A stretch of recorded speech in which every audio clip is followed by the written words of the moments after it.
हाय दोस्तों, welcome back. इस video में मैं डिस्कस करूंगा राजोस एक्सपोर्ट शेयर के बारे में। सबसे पहले अगर कंपनी का शेयर होल्डिंग पैटर्न देखेंगे तो ये एकदम नॉर्मल है। प्रोमोटर्स की होल्डिंग लगभग इंटैक्ट है।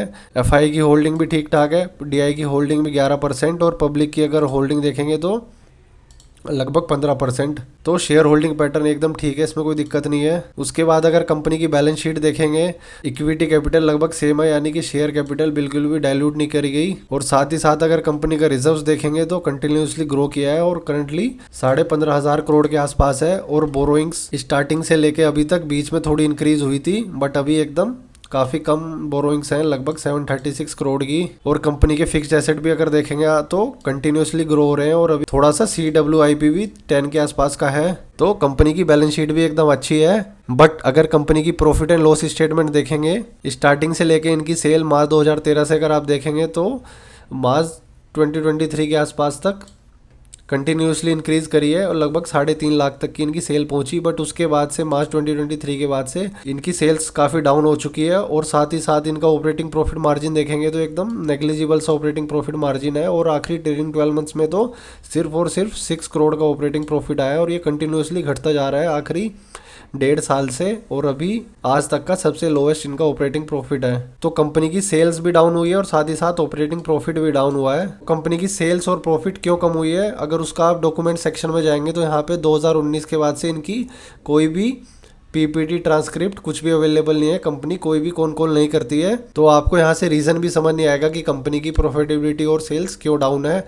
अभी कुछ लोग इसमें इसलिए इन्वेस्ट करने की सोच रहे हैं या फिर ऑलरेडी इन्वेस्टेड है काफ़ी रिटेल इन्वेस्टर्स इसका रिजर्व्स देख के, जो कि 15,000 का है। और इसकी अगर करंट मार्केट कैप देखेंगे तो लगभग इसके रिजर्व्स के हाफ के बराबर है, यानी कि इसका current price to book value लगभग 0.5 से भी कम है।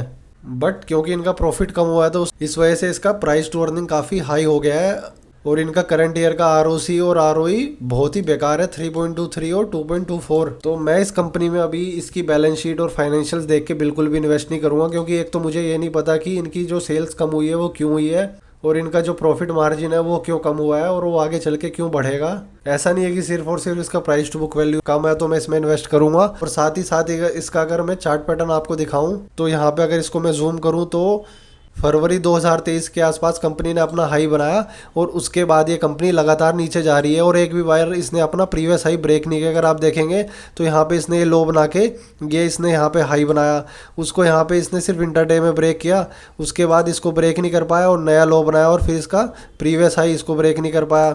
उसके बाद ये इसका प्रीवियस हाई इसको ब्रेक नहीं कर पाया, फिर उसके बाद इसका प्रीवियस हाई ये बना, इसको ब्रेक नहीं कर पाया, फिर इसका प्रीवियस हाई ये बना, इसको ब्रेक नहीं कर पाया, और फिर इसका प्रीवियस हाई यहाँ पे देखेंगे तो ये गया, इसको ब्रेक नहीं कर पाया। उसके बाद इसका प्रीवियस हाई अभी ये बना, इसको ब्रेक नहीं कर पाया।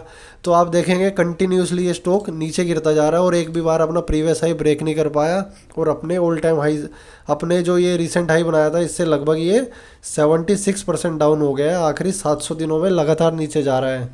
तो जब तक ये स्टॉक अपना डाउन ट्रेंड खत्म नहीं करता है, अपना कोई रिवर्सल पैटर्न नहीं बनाता है, तो भी इसमें इन्वेस्ट करना बिल्कुल बेवकूफ़ी है। क्योंकि जब तक ये अपना डाउन ट्रेंड खत्म नहीं करेगा तो हमें कैसे पता चलेगा कि स्टॉक में अभी तेज़ी आने वाली है।